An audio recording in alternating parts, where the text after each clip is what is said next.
Say the Semantics episode 297. It is March 9th, 2025. My name is Myro.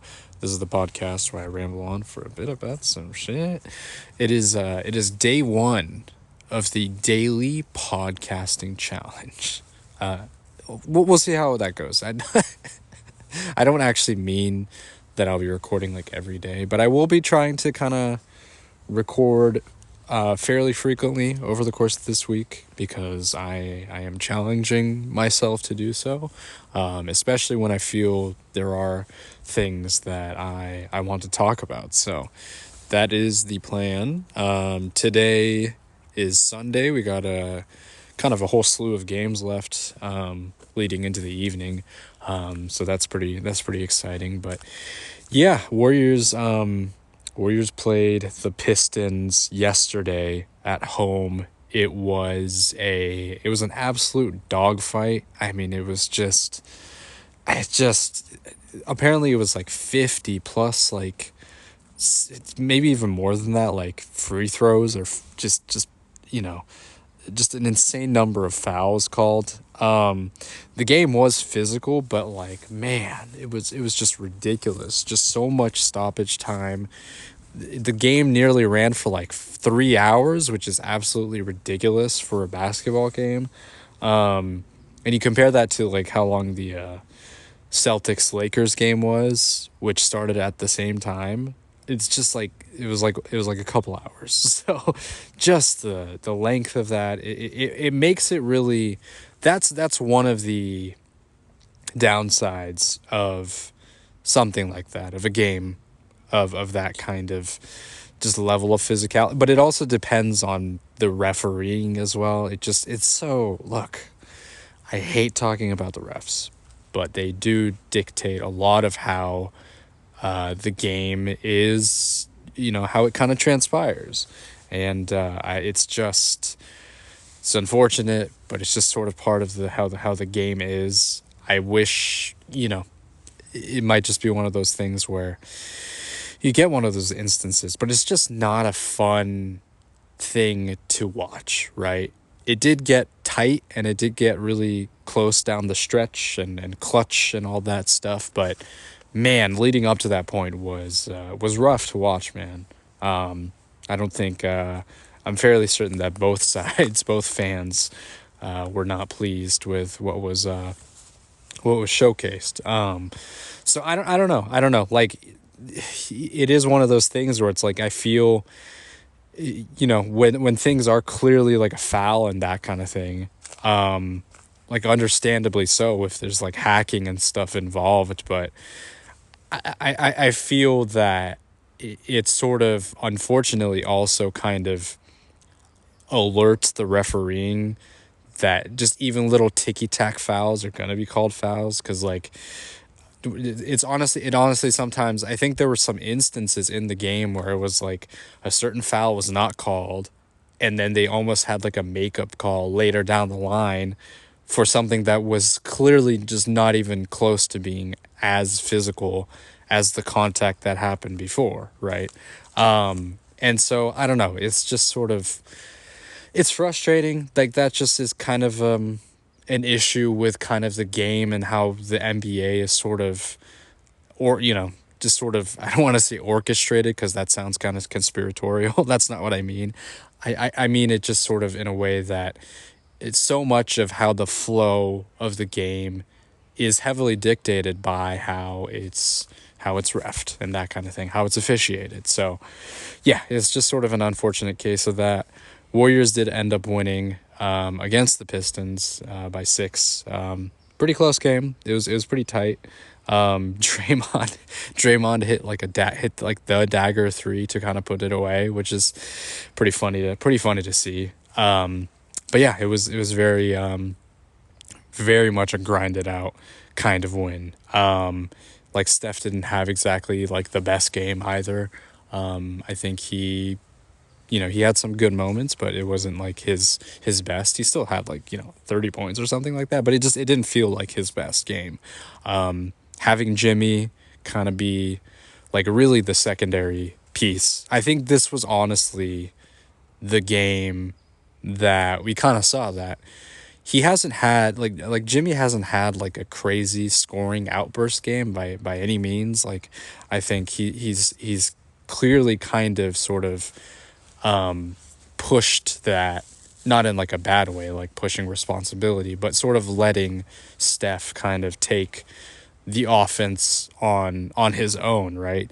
And there hasn't really been like the like Jimmy takeover game. Like we definitely haven't seen that yet. I'm sure that we'll probably get some sort of game like that later down the line, but he just hasn't had to do something like that. But this felt kind of like the perfect sort of complementary game from him, right? He was like the second leading scorer in yesterday's game. He had some moments where he was kind of the focal piece of the offense. He slowed things down, getting to the line.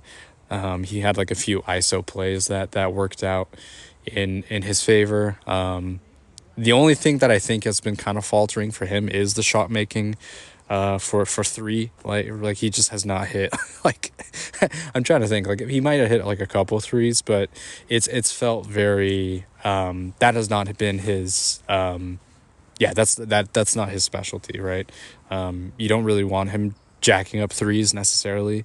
It would be nice for him to kind of hit at a higher clip, absolutely, but he hasn't had to kind of really unload in that kind of way in order for the Warriors to win. But yeah, it's been a good it was a good win. It was a good sort of kind of tandem on their end, plus on kind of the defensive side as well. I think it really they really held up. Detroit, they were kind of frustrating them and flustering them. Like Cade had some critical turnovers toward the end of the game that I think really sort of helped seal the deal. And yeah, just a really good win, just a strong win against a tough team. We did win against them in Detroit before the Jimmy trade, but I think this one definitely felt a lot more convincing because I think I remember from that game in Detroit, Warriors were up by like double digits. It was just one of those games where they let go of the lead and Detroit almost came back, and it was more of a frustrating win than anything. This one felt decisive, and it felt like kind of playoff level basketball. It's good kind of good to kind of get those reps in for, of course, how many reps do players like Draymond, Steph, and Jimmy need necessarily, but I do think it kind of helps them put into that mindset when it does get into, more critical games later down the line in the season, right? Every game counts. This one absolutely did. It feels like we're really kind of clicking, and this game was kind of an indication of that kind of level of cohesion really coming into play. So it was nice. It was nice to see that. Right now, the Warriors are they're half a game up on the Timberwolves, and I believe like a game up on the Clippers, and like a game and a half up on the Kings, just based on what I remember looking at the standings from last time. That's going to change after tonight, right? Every game there's going to be some shifting, and those teams will be playing later as well, so I'll be keeping my eye out on that. Absolutely, keeping my eye out on the performances of those teams and that kind of thing. But yeah, it was a good way to kind of get into kind of the weekend, and happy with that result, and hoping that kind of success continues as the rest of the season goes on. Today there were some other games earlier on in the day. I watched I watched a little bit of the Thunder and the Nuggets game. They're doing a back-to-back. They're also playing tomorrow, which is pretty pretty gnarly. That's a tough one for Denver especially. But yeah, it was close until it wasn't. It's funny, like the game was so early too, and today was also daylight savings. So turn back the clocks, or turn the clocks forward by an hour, right? Hate that. I always hate that. it is like one of my least favorite like days and moments in the year. It just feels like it takes too long for my body to adjust. You know what I mean? I really tried my best to kind of get up earlier than what I was accustomed to kind of really, get into that headspace and get into just sort of letting my body kind of adjust. I still feel kind of groggy even right now towards like the end of the day. But I'm hoping that tomorrow I'll probably try to go to bed earlier today just so I can get more rest and more sleep. But yeah, it's always tough, man. I never, I don't know.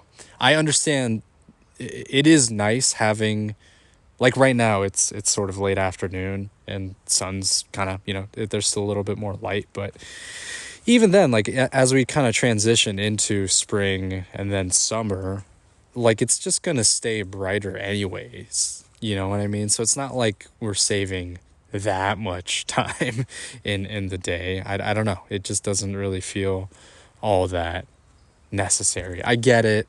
It's just been a fixture, and we're just gonna continue kind of working with that until, I don't know, until things change. But man, it's just kind of annoying. But whatever. It is what it is. Anyways, the game was super early. It was at like 10 a.m. and they were talking about it on the broadcast like a little bit, kind of like half joking, right?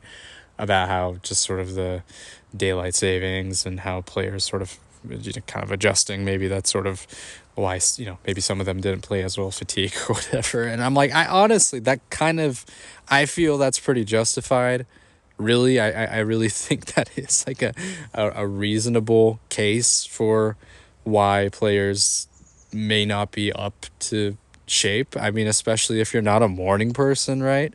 Because they were playing in Oklahoma City. It was 10 a.m. over here. I think it's like about a 2-hour difference. So about kind of like a noon time.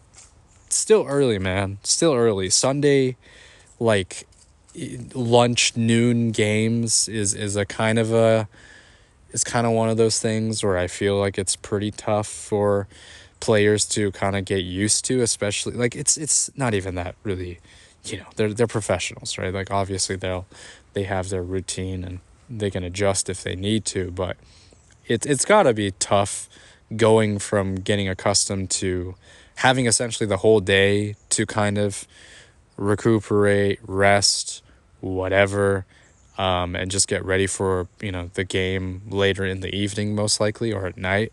But if it's at like noon, it's just kind of throws your whole routine off. You know what I mean? So I don't know. It's it's an interesting situation, interesting spot to kind of be in. But I am curious for players if it is like a huge factor in them not, not performing at a certain level. I mean, for someone like Jokic, he still had a near triple double today. Shea had a 40-point game.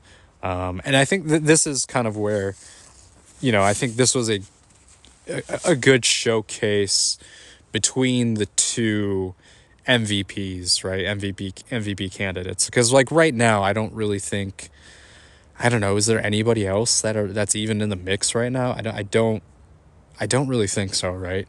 I think it's just those two for the time being. It's got to be, it's going to come down to, I mean, it's going to be a number of things that will sort of determine whether voters are going to want to vote, who they're going to want to vote for. Voter fatigue thing is real. I do think it's going to go to Shea just because of I mean, he's having an incredible season. Just Jokic's just numbers are just so ridiculous. And I don't know if I even mentioned this last time when I recorded, but I think it was on Friday when they played the Nuggets played the Suns, he had a 30-20-20 game, which apparently has never been done in NBA history. So I like the numbers that he's putting up. He's top 10 in points, top 10 in assists, and top 10 in rebounds. Like it's pretty ridiculous. Really the biggest knock against him is just the team's record, right? the surrounding pieces around him, it's just not like, it's just not resulting in, I don't know, the same level of, just the same team, just the same like team level as the Thunder, right? And I mean, that could also be used as an argument for why he should get MVP. Kind of a similar case to what it was a couple of years ago, like in the 22 season, when the team was like the sixth seed and he kind of dragged their asses into the playoffs, right? Like that was kind of one of those cases where his level of play was so great that he led a pretty subpar team without him into the playoffs and to the standings that they were. It's not to the same level this year because their core pieces are, mostly healthy. Aaron Gordon didn't play today, but, Jamal Murray, Michael Porter Jr., and, Westbrook and stuff. They were all playing and everything, but it's just not, the depth is just not really comparable to a team like the Thunder. So those are kind of some things to really consider, I feel, when making the case for MVP. It just feels like, I think, like regardless of the numbers that Jokic puts up, which is absolutely ridiculous, I think this is going to be Shea's this year. I think voters are gonna, yeah. I mean, Jokic won it last year. If he gets it this year, fourth MVP, which is pretty crazy. Like that feels very significant. And I think there is going to be some hesitancy by voters to want to kind of like even if he is one of the greatest, he could end up being one of the greatest like offensive players of all time.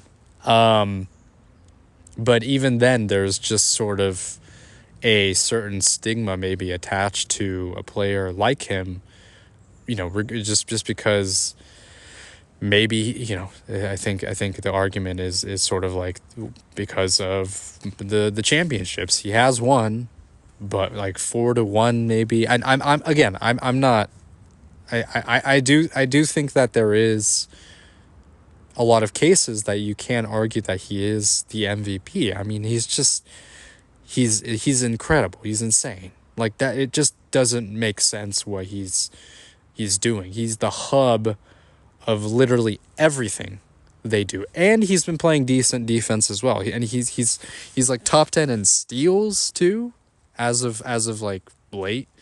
So it's like, I don't know, man. Like, it's just the team performance. That's just kind of what it comes down to, right? The team construction is just not as strong as OKC. So I don't know. It just is not. Yeah, it's tough, man. I think just the scoring, the scoring output by Shea. He had a 40-point game. He's averaging 33 this year, which is insane. I don't know, man. That's I think if you are just kind of numbers watching, that in itself might kind of just pop up to you if you're kind of not really looking at anything else. It's like, oh, he's like the highest scoring, player in the game, and he's also on one of the best teams. Stamp his name in. But we'll see. Tomorrow is also going to be another showcase as well. We'll see if Denver does come back. I'll definitely be checking out that game. OKC today just kind of ran away with it. Just like it just completely ballooned in the fourth quarter, and they just kind of took it away. And I don't know. It feels that, and I think another sort of this Denver team is, you got the best play. You could argue that Jokic is the best player in the game right now. He just might not be the MVP, right? I think just the Nuggets team is just, they've had some nice moments defensively from what I remember in their games against Phoenix on Friday, but it's like Phoenix is just not, they're not that good. And as well as, you know, today's game. They had some nice moments, but they just could not close out at the end of the game. So I don't know. It just is I think that's kind of a big issue for them is whether they can hold it down.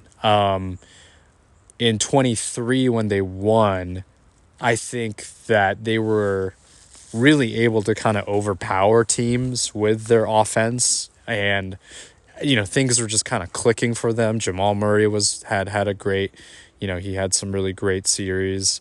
And they had like good plus defenders in like a Kentavious Caldwell Pope and a Bruce Brown. I think those players were pretty significant to helping them win that year. KCP has had a pretty bad year in Orlando. I think for him, and I've talked about this recently with Orlando's kind of decline, although they did win against the Bucks yesterday. But they just have, yeah, I mean, you know, I guess like you could argue that father time has kind of hit for him, maybe a little earlier than expected, right? But still, like a couple of years back, he was their kind of best defender, and having him in the starting lineup helped out quite a bit. And I do think that they were sort of able to elevate their defense down the stretch when it mattered most. I don't know what the defensive ceiling is going to be for this Nuggets team going forward into the playoffs, right? Like, I don't know who's their best defender. Is it Christian Brown? Is it Westbrook? Like, I don't know. Like, they just do not have. Again, you know, I mentioned Jokic has been pretty good defensively, but he's not like that's not that like that is not his focus, obviously, right? So I don't know. It just is it's a little. It worked out a couple of years back because they did have the personnel to complement that, and they were able to kind of turn it up.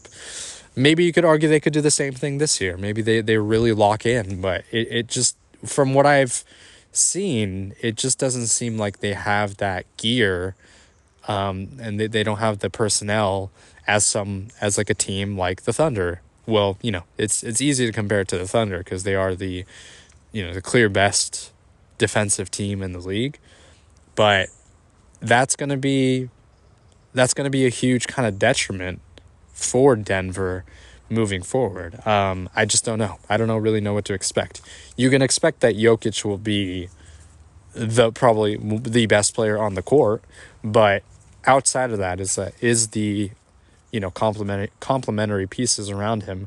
Are they going to be enough to kind of sustain success? We'll kind of have to wait to see. But I do think that this year's MVP race feels the most like close. I mean, there was, I think a couple years back when Embiid won, when it was like the Giannis, Embiid, and Jokic kind of MVP sort of race. I mean, that was kind of the case for like 2 years in a row, it felt like. But I do think that it felt, I mean, Embiid did have an incredible year. I mean, he did play like to an insane level, and like, I don't know, it just felt like it was like, okay, we're gonna give it to him because like Giannis and Jokic already got it, right? So it's like, all right, Embiid, here I don't even want to diminish what he did that season, because he was incredible. He had some like crazy 50 plus, like 60 plus, scoring games. But it's just, I don't know. It's a little different, I guess. It's a little different. This year though, it really is like, damn, dude, I don't know. I think, as I said before, Shea does kind of have some favorability for as I already kind of mentioned, but if Jokic does some other crazy shit, like he does pull off some other crazy stats that nobody has ever seen before, you're like, dude, I don't know, man. Like, how do we even determine this? Kind of a flip of a coin situation, But I like seeing that, man. I like seeing just like these two, the performances of these like two incredible players, man. Like it's like I'm trying to think like outside of that other race from a couple of years ago with kind of the three. Um, I'm kind of struggling to think because like a lot of the times when there is like an MVP, you're like, this is kind of the clear best player of this season. But this time it's like, I don't know. It could be it could be one of either or, and I don't think anybody is really going to be mad about it. Maybe some, maybe Thunder fans would be mad if Jokic gets it, but you could make the same argument vice versa. Nuggets fans will be mad that Shea gets it or whatever. But I really don't. I feel that both are equally deserving. So it's just going to kind of come down to what the performances look like toward the end of the season, right? This game tomorrow, I think this is going to be like their final matchup this year, so that kind of might dictate some things. If Jokic has like a like a 40-point triple double, it's like, oh, actually, you know what? This is his to lose now. But I don't know. It could really go either way. Yeah, it's a fun sort of conversation to have though if you are a fan and if you're just enjoying this, because I mean both players have been incredible to watch this season. Non-basketball stuff. Let's take a little breather because I've just been, but I mean I'll of course be talking more throughout this week. But yeah, so I pre-ordered Xenoblade X as I have mentioned. That is going to be released on the 20th, so a little over a week away, and it really came up pretty close, you know what I mean? I think maybe I've just been occupied with work that I just sort of haven't even realized that it was this close to release. So I'm very excited. Like it really is sort of kind of dawning on me that I'm experiencing like a new, well, it's not new, right? But it's new for me, a new Xenoblade game in a way, right? One that I haven't played before. And just kind of that sensation is just, it's hard to like replicate with, I don't know, most other series, right?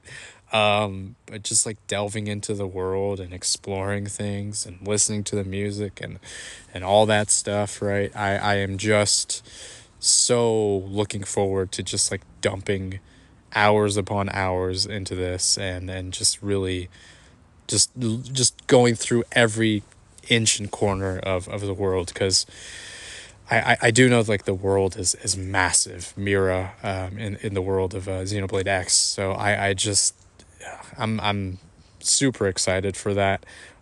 Just like a full blown open world game is gonna be fun, man. It's been a while since I've even really experienced that type of game. Like outside of like Tears of the Kingdom, which has been a couple of years now, which is crazy to say.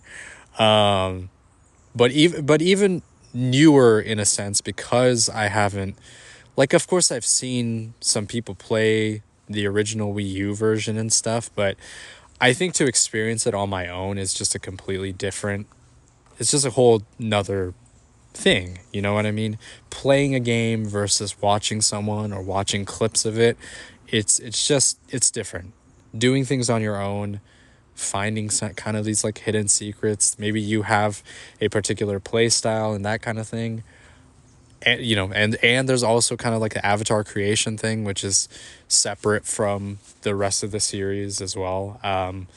There's a lot. It seems like there's going to be a lot to it, and I just am. Man, it's gonna be fun. It's gonna be a lot of fun, and you get to kind of, pilot a mech and all that. Yeah, especially now considering I've been sort of, dabbling a little bit, just kind of back into kind of like mech anime and that kind of thing, right? It kind of works out perfectly and timing and that kind of thing in terms of just sort of my interests and whatnot. So yeah, I that's gonna be really really something.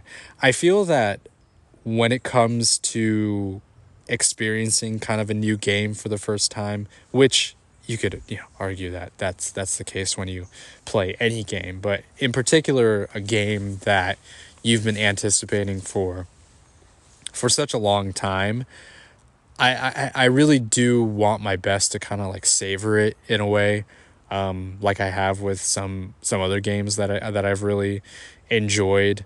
I haven't been playing a lot of things lately. Like again, I have sort of like my games that I have that I sort of play, quick, maybe just like a few rounds here and there daily. Have gotten back into Balatro, and also Slay the Spire has always kind of been in rotation and that kind of thing. But to really get into a brand new game in a way is just it's a really, I don't know, it's almost like equivalent to kind of a Christmas sort of feeling, not to be super cliche or anything, but I think that I really just want to savor that and really just kind of like get that sensation of picking up the game, which I pre-order it to pick up at Best Buy, and that's just sort of been my routine, right? As I've mentioned, I like having the physical copy of something that I really want, and just having that in my possession, and kind of just the act of having some tangible feeling to it is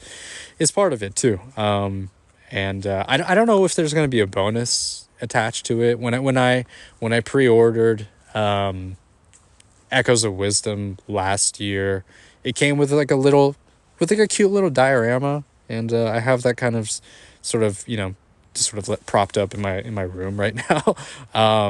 So I don't know. I didn't see if there was going to be some sort of pre-order bonus that comes with the game. It would be nice if it does, might be a nice little surprise. I don't know for sure if it is, but it'll be cool. I didn't really check, but maybe there is. We will see. But yeah, just like, once in a while, those kind of little trinkets, even if it is, sometimes maybe it is a little cheap on the cheaper side of things, but I don't mind it. I don't mind it. It's a nice sort of memorabilia of just when you did get the game and everything, and those kinds of things. I am not a collector at all. There are a few things that I do like to have in my possession, including some of the art books for Xenoblade, and also the soundtrack, which I am thinking if they do release like a definitive edition soundtrack, yeah, I'm going to get that. I am going to get that for sure, because I've been a fan of the Xenoblade X soundtrack for a long time now, even without playing the game. I've just heard so many of the tracks, and it's just Sawano's work it just hits different, man. Like the epic scale of it, his sort of signature style is very evident here. And as I said before, apparently he has some new tracks that have been added to this newest edition of the game, so that's exciting as well.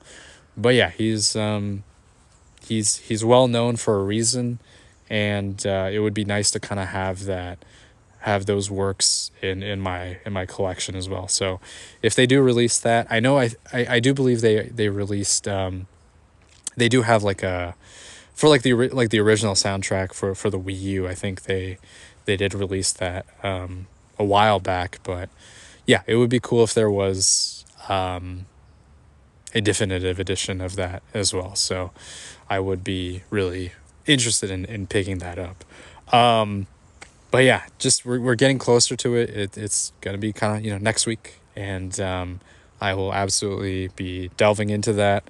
Good timing too. I should have like a little space in between during my weekend to kind of start that up and get into it. So yeah, that is the plan. But yeah, so maybe I'll do kind of like a little mini countdown leading up to it, and I have some ideas of things that I kind of want to talk about in regards to I mentioned a while back that I kind of want to do sort of like a retrospective of sorts of playing through the whole series again. It's a little hard to do that like with how much time that I do have. Like it's just like I mean like the time I don't have to kind of commit to that, because that's a bit of that's a big commitment, you know what I mean? But now that I am gonna have the whole series on Switch, like it's like might be worthwhile. It might be like a fun kind of thing to do.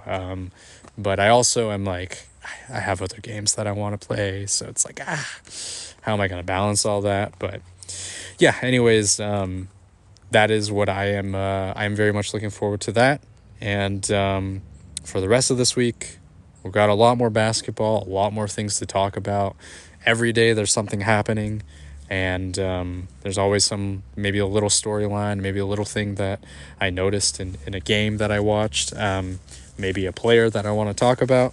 Lots of stuff. So I'm kind of excited. I'm pretty excited to try this kind of format out for this week. See if it sticks.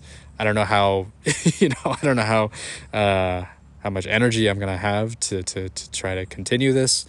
I'm not gonna do this like every single day. It's just gonna be based on just kind of how I'm feeling and stuff. But yeah, that is the plan. I'm gonna try this out. Gonna try to post this tonight. Really gonna try to stick to it. And continue to just sort of catch up on other stuff throughout the week, and kind of like a daily update on things around the league, and maybe some other stuff as well. So yeah, anyways, that's going to do it for today. Thanks for listening as always. This has been Save the Semantics, signing off.